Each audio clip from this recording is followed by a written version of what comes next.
G'day, g'day, g'day, you absolute bunch of bloody legends. And Bawuni from Loserbum, the only retro 8-bit YouTube channel with more than a thousand subscribers in Sub-Saharan Africa. And if that sounds scary and a bit specific, look where we are. Admire that generator. It's humming, it's live. Look, probably 15 kilovolts.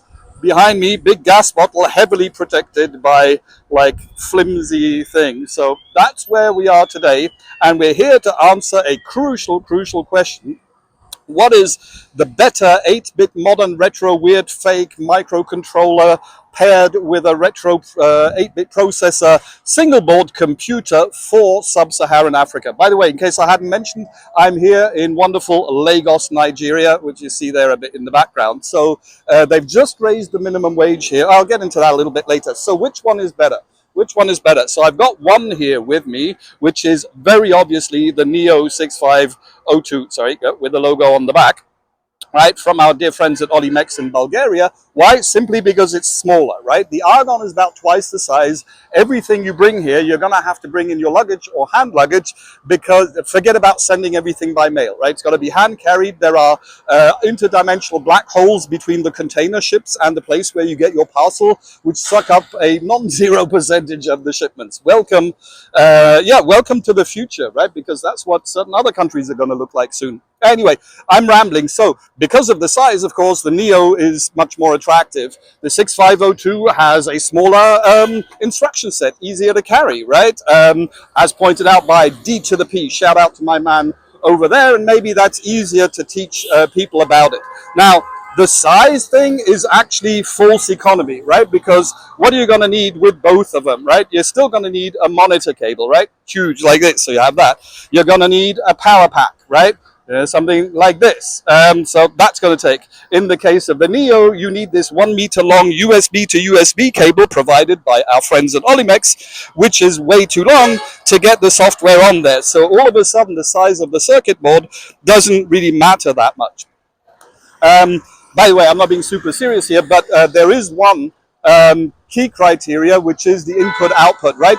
VGA versus HDMI is probably even, although HDMI you might find more. The real problem is that keyboard, and that's where the Neo 6502 absolutely wins, because it's a straight USB keyboard. That weird Agon thing with a PS2 using a USB thing even stumped the mighty Mr. Russell. That's how bad it is. So that's why the Agon has it by a nose. However, all of this is utter unmitigated bollocks, right? Look at where we are with compassion and with empathy, right?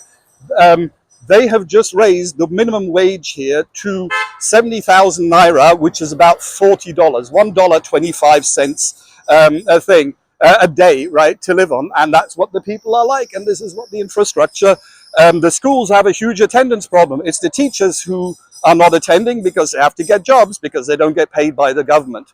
Things like the Agon, things like the Neo 6502, they're indulgences for rich, old, fat, white, bald men like myself. And I'm not being woke here. It's just like, you know, so many layers of what we assume. Like, well, to play with one of these, you've got to have a laptop and reliable internet access and time to look at this. And, they taught you to read at school and all of that. You can't assume this here. So there was the attempt a decade ago, longer, with the OLPC, one laptop per child. Well-intentioned, didn't get anywhere. By the way, excellent fruit here. So one laptop per child, which, by the way, is the money cheat code for Micropolis on the Raspberry Pi. That's your pro tip for the week. That didn't work out, but actually tomorrow, or not tomorrow, on the next video, which I'll make from down here, I will actually do still single board computing. We're going to put the internet in a box and show what that could mean for disadvantaged and especially disconnected communities here in wonderful Lagos, Nigeria. I mean, it's poor, it's full of concrete, there's rubbish everywhere, but it's green and the people are really, really nice. All right, so up Nigeria, Bawuni, Oshe, Eshe to you, Eshe Agon, bye-bye. All right, I'm gonna add a postscriptum here, atypical. Friends of the channel would know that I normally go for single take, no editing, no nothing, no script either. But yeah, I want to dedicate this series here to Sister Abola. She passed like 10 days ago out of nothing. Terrible, and she's a loss to the world, right? This woman living here probably fed or took 100 of the neighboring kids through school just by giving a little money for food or clothes or whatever over the past 30 years. It's the solidarity down here is crazy. We miss you, Gila.